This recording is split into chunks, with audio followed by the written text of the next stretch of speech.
এক যুগের সম্পর্কে ইতি। রাসেলকে ছাড়ল কেকেআর। কলকাতা নাইট রাইডার্সের নানা সুখ দুঃখের সাথী অ্যান্ড্রে রাসেল 22 গজে ঝড় তুলে জিতিয়েছেন বহু ম্যাচ। 3 বার কেকেআরের জার্সিতে জিতেছেন আইপিএল। সেই রাসেল ম্যানিয়া সোনালী বেগুনি জার্সিতে আর দেখা যাবে না।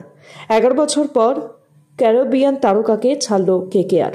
মিনি নিলামের আগেই বড় সিদ্ধান্ত নাইট ম্যানেজমেন্টের।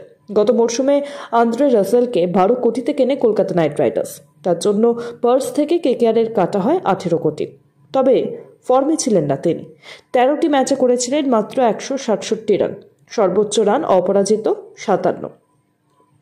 ইনজুরির বড় সমস্যা ছিল। শেষ পর্যন্ত ক্যারিবিয়ান দৈত্যকে ছাড়ার সিদ্ধান্তে এবার পুরো টাকাটাই মিনি নিলামে কলকাতার পার্সে ঢুকতে চলেছে।